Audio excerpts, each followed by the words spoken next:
नमस्ते दोस्तों। विज्ञान भैरव तंत्र की इस यात्रा में आपका स्वागत है। आज हम बढ़ रहे हैं 37वीं विधि की ओर। इसके पहले की 7 विधियां देखने के संबंध में थी। दुनिया में कितने ही लोग हैं, उनमें से कोई कार्य करने से प्रेरित होते हैं, वे कुछ करके सीखते हैं।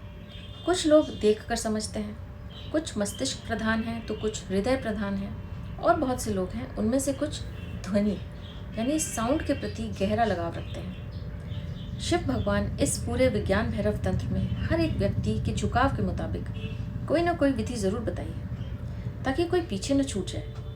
हर व्यक्ति अपनी पसंदीदा राह का चुनाव करके स्वयं तक पहुंच जाए, स्वयं को उपलब्ध हो ही जाए। कितनी अद्भुत है ये पूरी रचना। क्यों ही शिव भगवान को भोलेनाथ या दयालु नहीं कहा जाता। उन्होंने हर व्यक्ति को ध्यान में रखते हुए इन विधियों को बताया है, इसलिए इस ग्रंथ को हर तरह से पूर्ण कहा जाता है। आज हम इन सूत्रों के अगले पड़ाव पर कदम रख रहे हैं, जो ध्वनि से संबंध रखते हैं। 37वें सूत्र में शिव भगवान कहते हैं, हे देवी, बोध के मधु भरे दृष्टिपथ में संस्कृत वर्णमाला के अक्षरों की कल्पना करो। पहले अक्षरों की भांति, फिर सूक्ष्म ध्वनि की भांति, और फिर सूक्ष्मतर भाव की भांति, और तब उन्हें छोड़कर मुक्त हो। आइए इस सूत्र में बताई गई विधि को समझने का प्रयास करें। शब्द ध्वनि है और विचार एक अनुक्रम है। तर्क युक्त अनुक्रम में बंधे एक खास ढांचे में बंधे शब्द है। ध्वनि मूलभूत है, मौलिक है, आधार है, बुनियादी है। Words are sound. Thought is a logical succession of words. Sound is the base, sound is fundamental and sound is the foundation. ध्वनि से शब्द बनते हैं और शब्दों से विचार बनते हैं, और तब विचार से धर्म और दर्शन शास्त्र बनता है। सब कुछ बनता है, लेकिन गहराई में सब कुछ प्रारंभ होता है किससे? ध्वनि से। It is said that in the beginning there was sound. The manifestation of sound is the subtlest.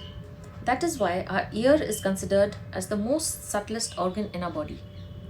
Words are made of sound and thoughts are made up of words. Out of these, religion and philosophy take birth. However, in the foundation of all, there is sound. यह विधि विपरीत प्रतिक्रिया का उपयोग करती है। It moves backward in the opposite direction. Shiv भगवान कहते हैं, हे देवी, बोध के मधु भरे दृष्टिपथ में संस्कृत वर्णमाला के अक्षरों की कल्पना करो। पहले अक्षरों की भांति, फिर सूक्ष्म ध्वनि की भांति, फिर सूक्ष्मतर भाव की भांति, और तब उन्हें छोड़कर मुक्त हो। अब आपको थोड़ा थोड़ा समझ में आया होगा कि यहाँ क्या कहा जा रहा है। अद्भुत है यह सूत्र। शिव भगवान की माया अपरंपार है। सारे धर्म और दर्शन शास्त्र तर्क युक्त ढंग से, व्यवस्था से, ढांचे में विचार के जमाव हैं। All philosophy is based on logical arrangement of words. और विचार क्या है? व्यवस्थित शब्दों के जमाव। शब्दों के जमाव को ही हम विचार कहते हैं। Logical succession of words is thought. और शब्द क्या है? शब्द वे ध्वनियाँ हैं जिनके बारे में आम सहमति है कि उनका मतलब यह होगा या वह होगा। Word is nothing but majority of people agreeing to a specific meaning of it. मगर इन सब में ध्वनि आधारभूत है, बुनियादी है। मन की बुनियादी संरचना में ध्वनि ही है। दर्शन शास्त्र उसका शिखर है, लेकिन जिन ईंटों से पूरी इमारत बनी है वो है ध्वनि। Philosophy is may be the top of the building and the brick with which it is made up of is sound. ध्वनि बस ध्वनि है, इसमें सही या गलत कुछ नहीं है। अर्थ हमारा दिया हुआ है। अर्थ आम सहमति से तय होता है, अन्यथा ध्वनि का कोई अर्थ नहीं होता। प्रक्षेपण है, प्रोजेक्शन है। कोई भी शब्द, चाहे वो राम हो या रहीम हो, केवल ध्वनि है, अर्थहीन है, मीनिंगलेस साउंड है। अर्थ उसे कौन देता है? अर्थ हम देते हैं, और तब वे शब्द बहुत महत्वपूर्ण हो जाते हैं, और फिर हम उनके इर्द गिर्द विचारों का तंत्र निर्मित कर लेते हैं। और फिर हम क्या करते हैं? सब कुछ कर सकते हैं, कुछ भी कर सकते हैं। उन विचारों के लिए जी सकते हैं, मर सकते हैं, जल कट सकते हैं, क्रोध अपमान कर सकते हैं।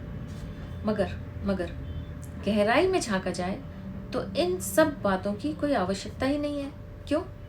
क्योंकि विचार केवल शब्दों का संग्रह ही तो है, वे शब्द जो ध्वनि से बने हैं, उस ध्वनि से जिसका कोई अर्थ नहीं है। क्योंकि ध्वनि केवल ध्वनि है, अर्थहीन, meaningless. All thoughts are made up of words, words which are made up of sound, and these sounds are meaningless.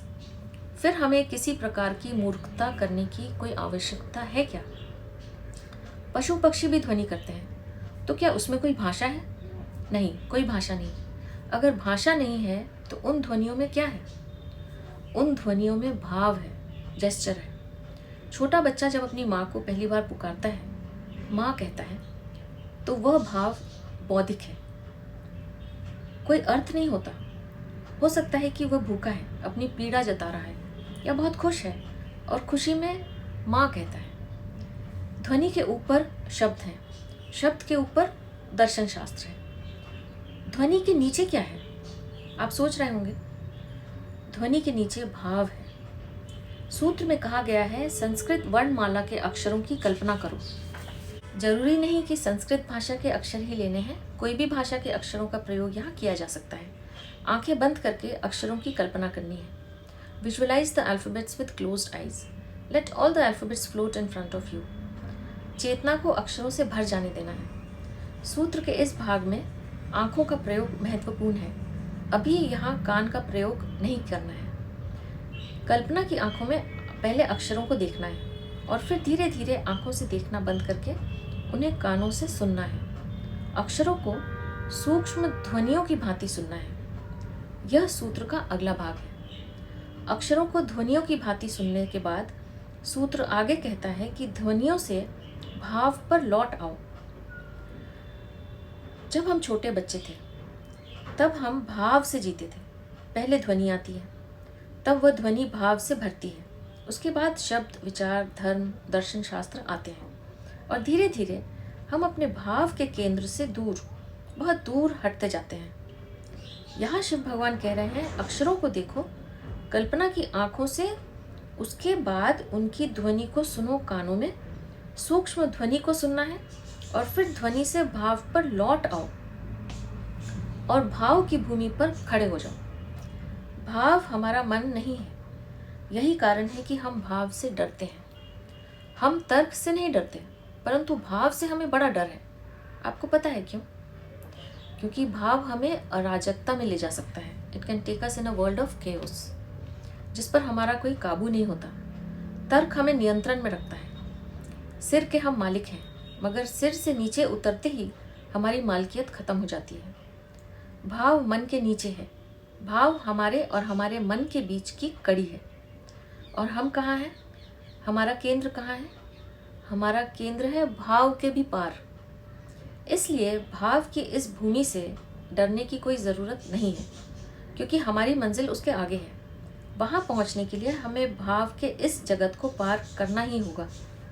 सूत्र में आगे शिव भगवान कहते हैं, तब उन्हें अलग छोड़कर मुक्त हो, यानी तब भाव को भी छोड़ देना है। भाव के गहनतम तल पर पहुंचकर ही हम भाव को छोड़ सकते हैं। अगर हम गहनतम तल पर हैं ही नहीं तो उसे कैसे छोड़ेंगे? तो पहले हमें दर्शन छोड़ना है, फिर विचार छोड़ना है, फिर ध्वनि छोड़नी है और फिर भाव भी छोड़ देना है। जब हम ध्वनि से भाव के संसार में पहुंचते हैं तब अस्तित्वगत संसार में गति करते हैं, मन से दूर हट जाते हैं, भावों को अनुभव करते हैं। भावों को हम देख तो नहीं सकते और न ही हम सुन सकते हैं, तो हम भावों को सिर्फ अनुभव कर सकते हैं। और जब हम भाव के इस बिंदु पर पहुंच जाते हैं तब यहाँ से हम छलांग लगा सकते हैं। यह आखिरी कदम है। यहाँ हम अनंत खड्ड के पास खड़े हैं और यहाँ से कूद सकते हैं। भाव से हम छलांग लगाएंगे। कहाँ छलांग लगाएंगे? खुद में, अपने में छलांग लगानी है। वह अनंत, वह अतल में जो हम हैं।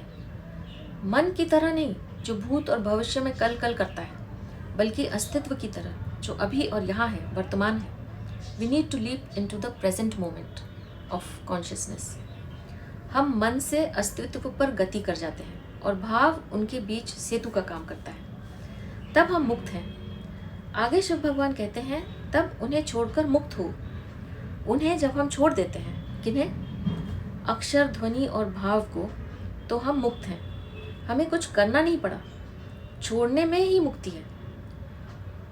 होना है मुक्त और बंधन है मन। इससे ही कहा गया है कि मन संसार है।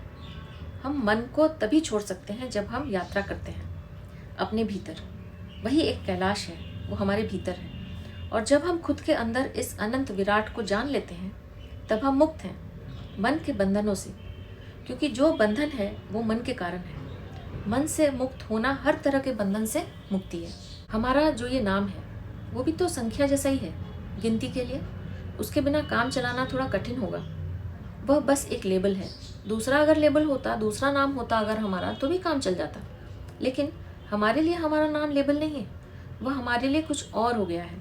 हमारा नाम हम में गहरा उतरकर हमारा अहंकार बन गया है, ईगो बन गया है। इस विधि के प्रयोग से हमारा अहंकार भी चकनाचूर हो जाएगा। तो हमें इस विधि में क्या करना है? शब्द को देखना है। चलिए अपने नाम से ही शुरू करेंगे। अपने नाम के शब्द को देखना है, आंखें बंद कर कर उनकी व्यर्थता को देखना है, उनकी अर्थहीनता को, मीनिंगलेसनेस को देखना है डिस्पैशनेटली, कोई लगाव नहीं बनाना है। फिर नाम के अक्षरों की ध्वनि को सुनना है। सुनते सुनते भाव की दुनिया में प्रवेश करना है और फिर वहाँ से स्वयं में छलांग लगानी है। वापस स्वयं में लौटना है। हमने बाहर बहुत यात्रा कर ली, अब स्वयं तक वापस लौटना है। तो यह थी 37वीं विधि।